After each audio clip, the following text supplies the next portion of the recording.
My life used to be a lie. I was closeted bisexual. My best friend was my closet boyfriend. My girlfriend was also friends with him. My life was a mess. I was 16 and I didn't know how else to be in the world because I didn't have the capacity for my own truth. So when someone lies to me now, I don't see that as having anything to do with me. It's about their capacity. All it has to do with me is how have I responded to their truth historically? If I've reacted or shamed them, how can I blame them for lying out of fear for my response? Either way, lying is a strategy to give us space between what we've done or believe and how someone will react. Welcome to the Holistic Life Navigation Podcast, where we explore life through the lens of somatics. I'm Luis Mujica, a somatic educator who teaches people how to find safety in themselves. Your turn to learn begins now. So on today's episode, I wanted to just speak a little bit about the somatics behind lying. And this can be really controversial because we teach that lying is wrong. We teach that things are wrong. And even when we go into the idea of something being right or wrong, how it should be, what I wish it was, what people should do, what they shouldn't do, there's still this reality in our lives of, okay, and what is? Yes, we'd prefer not to lie, and we do. Yes, we'd prefer not to smoke cigarettes or overeat, or spend too much money, or snap at somebody, or not get enough sleep, and it still happens. So I'm always curious about where is this coming from? Instead of saying the expression should go away, I rather learn to understand the expression so we can actually transform it through a sense of compassion for the self and the other if we have capacity for that. So I'm going to read something that I wrote. Lying is what I do when I don't have the capacity for how you may respond to my truth. It's really this simple. When I lie, it's because I physically cannot handle what you'll say or think of me if you know my truth. My life used to be a lie. I was closeted bisexual.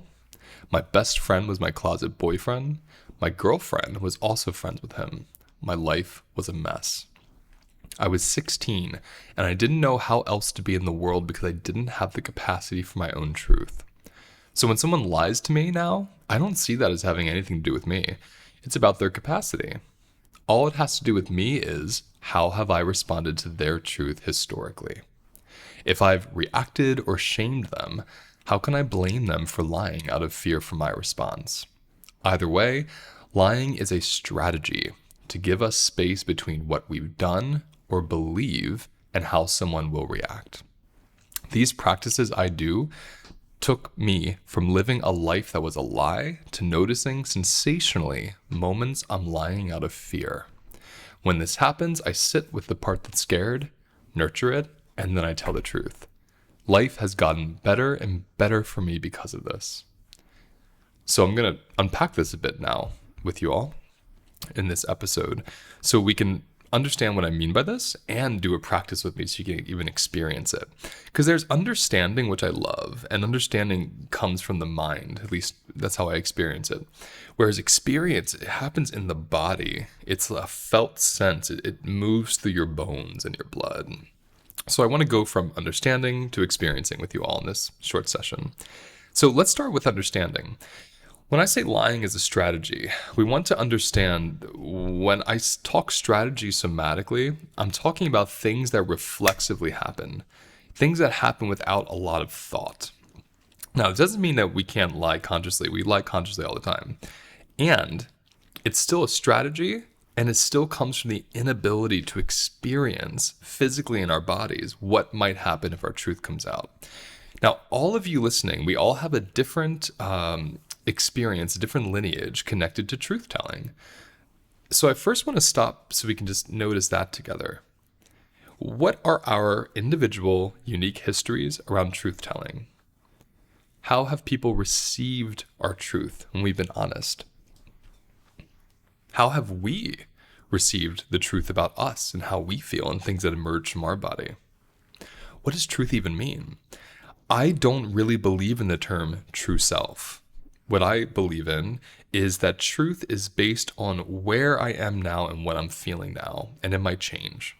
This is why I'm not a political person. And when I try to speak about politics, I always fail because I have no idea what I'm talking about. Because I don't believe in the binaries that come with political discussions or policies or ideas. I believe in nuance and I believe in individual experience. I don't believe in group identity. And every law and policy that we bring up in this land is about group identity. These groups should do this. These groups shouldn't do this. For me, it's individual by individual basis because we're all very, very different.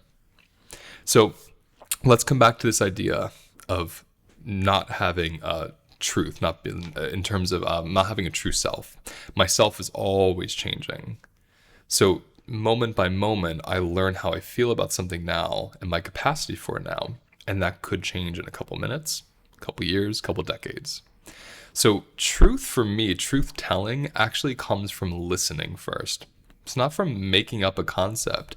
It's from going into my own body and listening what is there, what is present, what is responding to something externally or internally. What are my needs? What are my desires? All of that inside of me is part of my truth in that moment. I can only express my truth first from how well I can even listen and hear it myself. Now, I know from being closeted bisexual that it is really hard to listen to your own truth when that particular truth might be dangerous for people to know. Where I grew up in the world, it was in central Pennsylvania, closer to the southern edge, in the late 80s and 90s. It was not fashionable or safe to be anything but straight. So if you presented gay, if you were gay, it could be very dangerous for you. You could get beat up or worse, and people did, unfortunately. I was one of them. I wouldn't say I got beat up, but I had other brutal experiences at the hands of men who just did not like my femininity or my queerness. So I learned very early that some people don't have capacity for my truth. And I don't have capacity for what happens when they discover my truth. So that blended into a lot of places in my life. And I have, and to this day, I'll feel when an honesty is coming up in me in that moment, an honest expression of how I feel or what I want or what I'm thinking or if I agree or disagree, there's this little part of me that wants to pull that back and reroute it and reformulate it to be the answer the other person wants. A lie. And this is not unrelated to fawning. This is a way we can people please. We can lie to people all the time by giving them what they want to hear instead of what's honest for us. And in that lying or even in the withholding of our truth, we survive to see another day. Sometimes physically, other times socially or emotionally, financially, if it involves your workplace. There's a lot of reasons. So I'm trying to kind of destigmatize the quote liar and even decharacterize the liar. I don't think people are what they do. I think there's us and there's what we do, and they're separate. And sometimes what we do is so chronic, it can seem like all of us. For example, the narcissist is one of the most chronic liars. So we can see a narcissist as a liar. We can even see a human as a narcissist. I don't use those words in my personal practice and in the work I do with people, except for in this case to kind of have an example. Because whatever label we give someone, it's based on a chronic behavior of theirs. And somatically speaking, every chronic behavior is a way the body manages stress. It doesn't have to be good, it doesn't have to be friendly, we don't have to like it, but the reality is it comes from the body to manage stress. And for some bodies, that strategy takes over and it becomes how they relate. It becomes their personality and it seems like who they are. So going back to lying, if we don't have the capacity to take in our own truth, how are we going to deliver the truth to somebody else? So it starts with our capacity to feel our truth. That's the first part. Once we have capacity for our own truth, we then have to develop capacity for how someone responds to our truth. And that really comes from the understanding first, and then the experiencing of how much safety I put in other people's hands. How much of my own power, sense of self, validation, value do I assign to how someone else sees me, or if they agree with me, or they follow me or not? That's an important question, and it's a somatic experience, Because if I'm orienting toward your agreement with my truth so I can feel okay about my truth, I'm giving you all the keys to my freedom. And in the same sentence as I say that, there are times when obviously I don't want to give you those keys because you might hurt me. So there are situations where it's really smart to lie. And just like with fawning, there are situations where we lie because we're afraid of what our truth will bring, but it won't be our death and it won't threaten our lives. It will just be really uncomfortable. And we know somatically, discomfort, stress in the body can feel like death, can feel like impending threat. So learning the difference between those is pretty helpful and important. And I'll give you a quick practice right now just for that. To tell the difference between actual and perceived threat, you notice, where am I constricting in my body? And visually, is that constriction congruent or incongruent with my current reality? Not what's going to happen in an hour, not what happened an hour ago, but right now. And you can all do this with me. Let's actually do this little practice together. Let's think of a situation where we are lying to somebody right now, or where we have lied.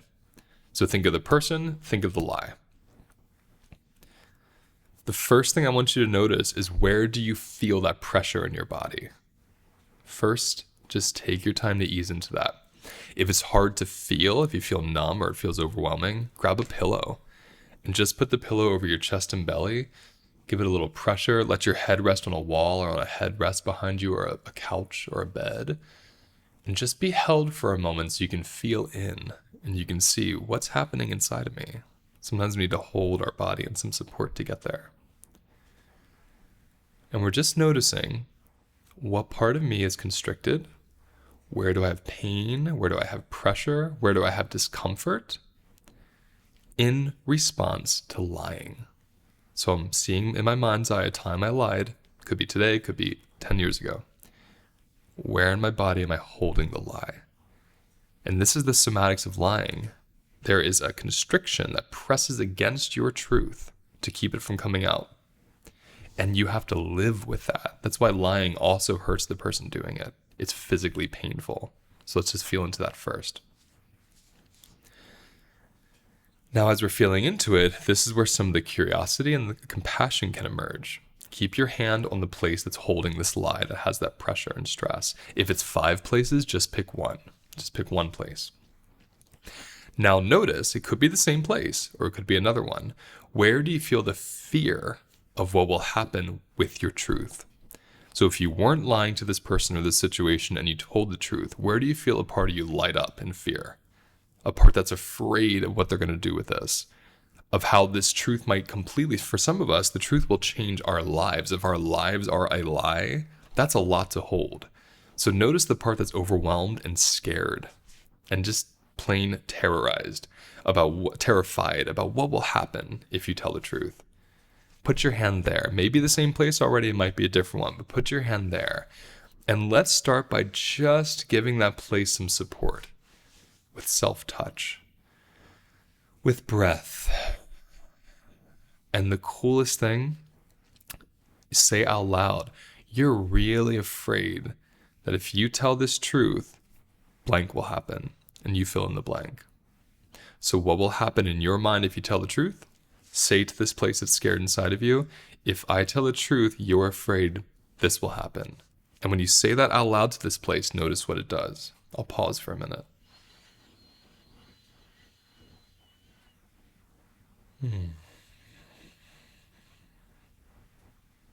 So all we're doing here is we're identifying how it feels to hold the lie, how that hurts us and where that lives. And we're getting in touch with the origin of why we lied in the first place. Because there's a fear in us that is oriented toward expecting this horrible thing's going to occur when my truth comes out to this person or this audience or this situation. And we're not doing this to stop lying. That will happen naturally. We're doing this to get in touch with the roots of it. When you can feel how a lie feels, you won't be able to do it as reflexively, and you won't be able to do it as unconsciously. You'll feel that feeling in your body before you lie, and that will be your signal, I'm about to lie. And from doing this practice, it will also be your signal. And I'm about to lie because there's a place inside of me that it doesn't have capacity for the truth right now. So we begin by one, noticing these sensations so we can understand where they live in us and why we're doing what we're doing. So that's part one. Then part two, we become the witness for the truth first. We sit with what our truth is and what we fear about that truth first. And we have to let that metabolize in our bodies. If you speak a truth that you're not ready to hear yet, you're not going to be, or I should say, if there's a truth inside of you that you're not ready to hear yet, that you're unable to be with, imagine how the rest of the world might be. Now, sometimes we are unable to be with our truth, and when we express it, other people's ability to be with our truth helps us as well. That can be amazing. That's why therapy is so excellent. It's a safe space, or a really good friend, or a really good circle. It's a safe space where you can say anything and people are there to hold it with you. So you can practice truth telling in these places. But if your truth is going to disrupt your life and change things, your body and you have every right to be afraid of that. So we don't want to shame ourselves for lying. We want to understand the roots of it, feel into it and experience where the lie lives and what the lie is afraid of, right? What the lie is protecting, what the lie is serving. And as you do that inner work with yourself, you will eventually find yourself not lying nearly as much, if at all. And when you do, you will go back and repair that with the person. Hey, I lied because I was really afraid, ... And in my experience, which is amazing, almost every time when I lie and I go back to the person and I said, I have to tell you something, I lied. I lied because I was really afraid I was going to hurt you and I just wasn't able to handle that. I'm sorry. This is how I'm feeling. So much shifts, so much tenderness emerges, so much compassion comes from the other person. And when it doesn't, because it's happened to me enough times where it hasn't as well, I respect it. The person doesn't trust me now. They're allowed to not trust me, and it doesn't mean I'm a bad person. It doesn't mean I should walk around with shame. I lied because I was scared. And if I can't create space in my life for my own fear or other people's fear, I don't know what I'm doing. Because my personal practice in this lifetime is to try to be curious and relate to as much as I can. As long as it's not directly harming me, I want to relate to things as much as I can. So I want to make love and make peace with the liar inside of me. So when you lie to me, I understand where it's coming from and I can offer you some safety. Because a lying body is a scared body. Ooh. That's the end of today's episode. Now let's take a moment to notice where we feel the episode in our bodies. Close your eyes. Take a breath. And let whatever wants to come up, come up. And remember, those sensations hold the wisdom that we're looking for. If you want to go deeper, visit holisticlifenavigation.com.